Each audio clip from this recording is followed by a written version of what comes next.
Dans cette vidéo, on est proche de la fin, donc on va générer la collision entre la balle et les briques. Donc, j'arrive ici. Donc, on a déjà affiché nos briques, on a généré les briques. Maintenant, ce qui va nous rester, c'est quand la balle entre en collision avec une brique, donc dans notre fonction de déplacement de la balle, on va vérifier s'il y a une collision.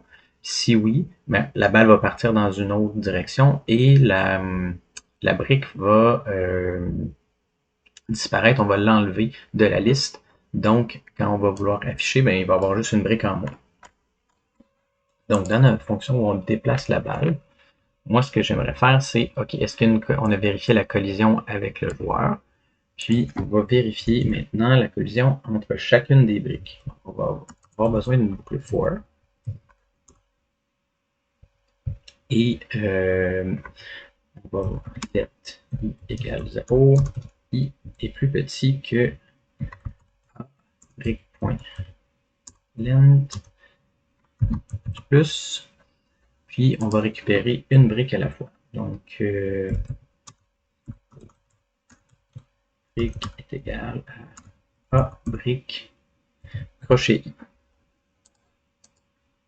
Donc, on l'a vu dans la dernière vidéo, quand on veut passer au travers de notre tableau de briques, on récupère une brique à la fois comme ça. Faites attention, souvent il y a une faute de frappe dans length qui arrive très souvent, on inverse le H et le T. Donc, faites attention à la manière dont vous l'écrivez.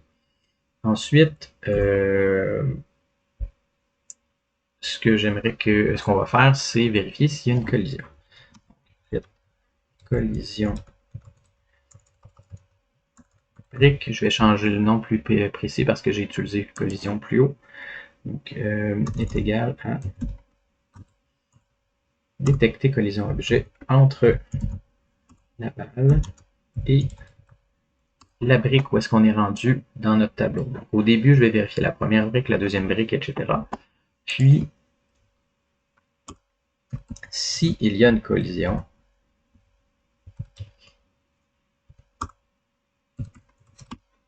donc si c'est vrai qu'il y a une collision entre les deux, là, il faut retirer la brique du tableau. Comment on fait ça? Donc, on a utilisé push pour ajouter au tableau.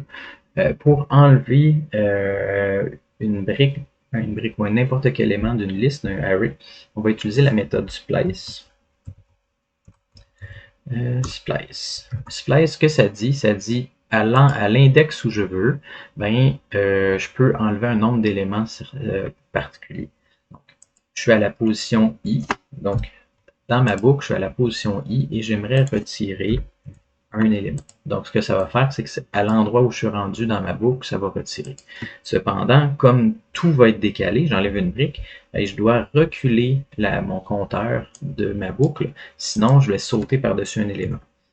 I moins moins. Ça veut dire que je recule de 1 pour être vu que j'ai un élément en moins dans ma liste. Parce que c'est possible que je sois en collision avec plus qu'une brique à la fois. Ce serait rare, mais si jamais je voulais détecter plusieurs collisions. Ensuite, tout simplement comme ça vient retirer une brique de la liste. On va aller détecter ça. Je reviens dans mon jeu. Boum. Super. Donc là, le problème, c'est que maintenant, ce que j'aimerais, c'est déplacer ça.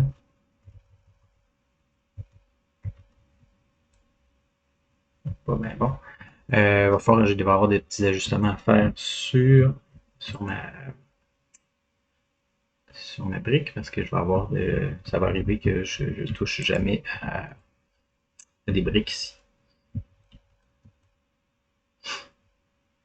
Donc ça, je vais faire des ajustements après, mais on voit ce qui arrive, c'est que la petite balle, elle passe au travers alors qu'elle devrait partir dans l'autre sens. Donc, ce qu'on va faire, c'est s'il y a une collision, ici, la petite balle aux balles, ça va, en Y, la vitesse en Y, elle va devoir partir dans un sens et on pourrait aléatoirement choisir si elle part à gauche ou à droite. Ça pourrait être une façon de faire. Aux Donc, on avait vitesse y fois égale à moins 1. Donc, elle part dans la direction opposée. Puis, là, si je voulais choisir entre deux éléments, mais ce que je pourrais faire, c'est utiliser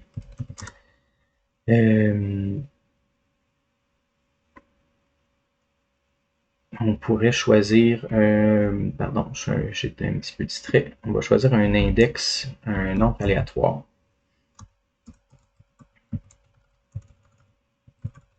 Là, ça va nous permettre de réviser un petit peu comment on génère des nombres aléatoires. En JavaScript, on va utiliser map.random pour générer un nombre entre 0 et 1.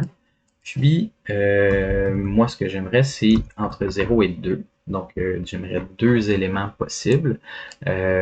Puis, j'aimerais avoir, comme ça ici, mat. Ça veut dire que je voudrais des entiers. Donc, si j'ai, parce que sinon, ça va me générer entre 0.1, 0.2, 1.1, 1.2, etc. Moi, je veux uniquement soit 0, soit 1. Donc, si mon index aléatoire égale 0,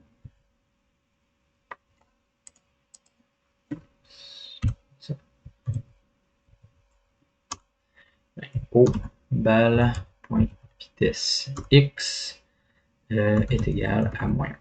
On va la mettre négative. Else if, comme ça, index au bon endroit, faites attention, égal à 1, ben ma vitesse en x va être égale à 1. Ça veut dire que aléatoirement, je vais prendre un petit espace pour qu'on lise mieux, choisis un nombre entre 0 et j'ai deux choix possibles, soit 0, soit 1. Donc, si c'est 0, ben, ça va être, ma vitesse va être à moins 1. Sinon, ma vitesse va être à 1. Donc, le x2, il sert à avoir deux éléments dans notre deux chiffres possibles à partir de 0 dans notre nombre aléatoire. Si je voulais entre 1 et 3, par exemple, je pourrais faire plus 1. Donc, ça me permettrait de décaler tout ça de 1. Puis, il y aurait deux éléments dans ma fourchette de choix. Donc, j'arrive ici. Là, maintenant, et puis, vous voyez que tout d'un coup, ma petite balle, elle part dans d'autres directions.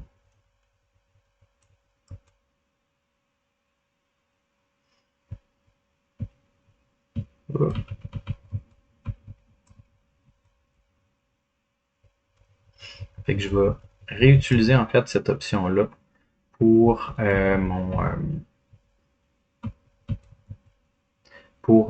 lorsque la balle touche le plateau de joueur parce que je trouve que c'est un peu trop répétitif. Donc je vais réutiliser cette option-là. Puis on va aller ici. Puis je vais récupérer, au lieu d'avoir une vitesse en Y, en X définie, mais je vais le choisir de cette manière-là. Ça va être plus agréable pour choisir. Donc, hop. Il faudrait déjà que je sois un petit peu meilleur.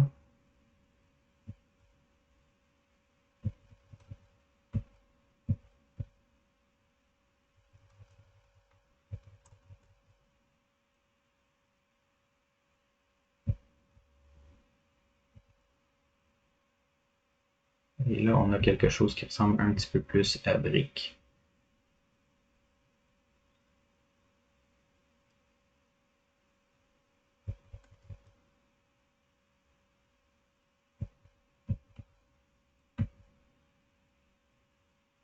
Puis que là, éventuellement, ben là, il faudrait que je finisse par clairer pour effacer toutes mes briques du jeu.